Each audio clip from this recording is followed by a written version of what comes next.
presidente, eu sempre gostei de ser o grande mudo, mas eu queria hoje fazer uma única pergunta ao senhor Delgatti. Antes de falar, entretanto, doutor Delgatti, eu quero dizer assim, como pai de 2 jovens, eu estou olhando aqui para o senhor assim, com o coração cortado, de ver o senhor aqui nessa situação, preso, aqui nesse depoimento, falando de suas dificuldades financeiras. O senhor disse no começo que foi abandonado ainda criança pelos seus pais, porque o senhor é um homem de uma inteligência raríssima. Não nascem pessoas como o senhor toda hora. O senhor pode-se dizer que é um gênio, porque um homem que nunca estudou TI, que vai para o Ministério da Defesa, discute lá com profissionais altamente qualificados, que estudaram, que passaram em concurso para adquirir conhecimentos, e o senhor vai lá quase que na condição de professor. Um homem como o senhor, certamente era para estar na academia, era para estar no ITA, era para estar numa universidade, era para estar em uma grande empresa brasileira, dando uma contribuição extraordinária para o Brasil. Extraordinária. É uma pena que a vida, às vezes, prejudique um talento natural como o do senhor. É uma pena. Eu realmente olho assim como pai e a posição aqui do senhor corta o meu coração. Corta o meu coração. Assim, acho que qualquer pai que tivesse um filho com esse nível de inteligência teria muito orgulho do senhor. Eu teria. Pela sua inteligência. Pela sua inteligência.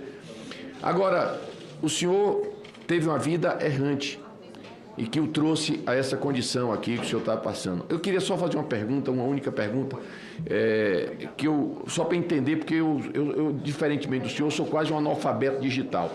Então, é só uma pergunta mesmo técnica. Essa questão dessa palavra código-fonte, para mim, é uma coisa que eu, pessoalmente, não faço ideia do que seja. Eu já ouvi falar isso algumas vezes, mas, para mim, eu não entendo o que é isso. Quando o senhor diz assim, o código-fonte, ele é feito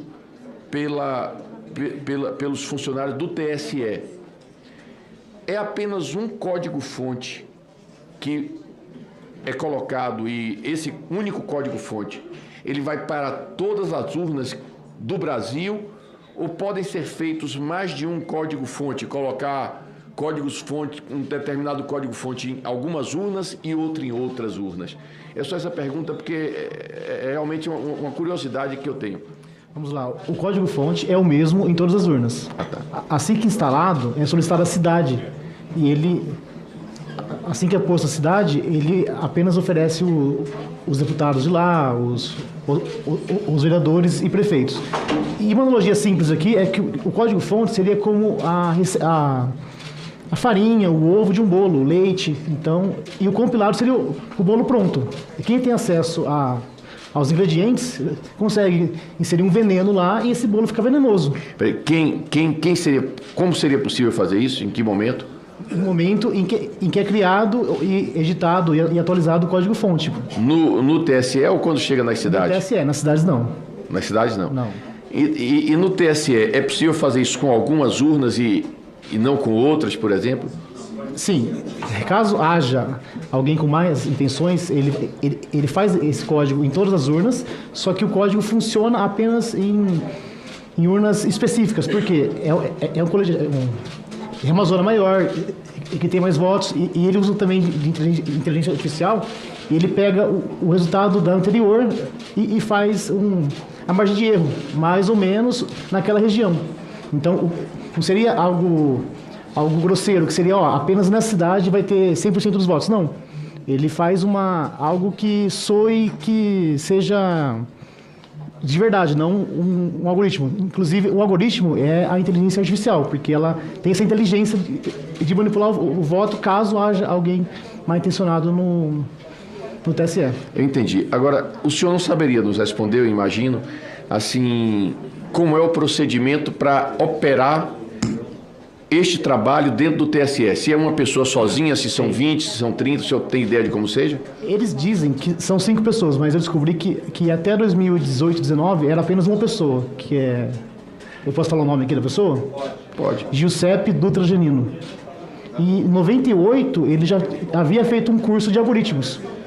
Em 98 ninguém sabia o que era isso aqui no Brasil. Ele fez um curso na França. Eu levantei isso, que ele fez esse curso na França de algoritmos. Então, eu achei estranho eles darem tanto poder a apenas a uma pessoa, porque outra pessoa no lugar dele, ou até ele, tem o poder de decidir o resultado de uma eleição. Ele vota por 200 milhões de habitantes, caso ele tenha essa má intenção. Eu entendi. Mas hoje isso não é mais feito por uma pessoa só. Hoje não.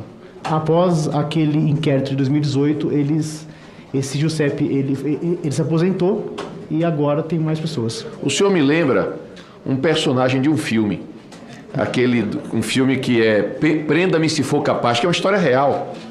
De um sujeito que era um falsário e acaba se transformando em agente da CIA, que foi no cinema interpretado pelo Leonardo DiCaprio, né? O senhor me lembra essa pessoa aí que, no fim, ele ajuda os Estados Unidos, ajuda o governo americano a se defender. Eu espero que o senhor compense o que errou até agora, que errar é humano, ajudando o Brasil. E dentro dessa linha eu queria lhe perguntar uma coisa para encerrar aqui minha fala.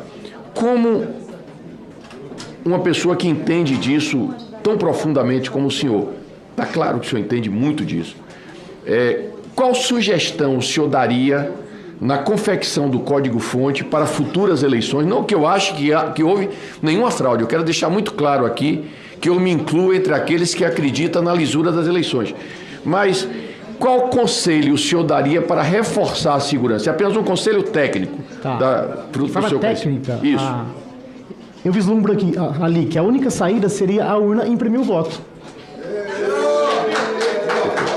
Seria a única saída, porque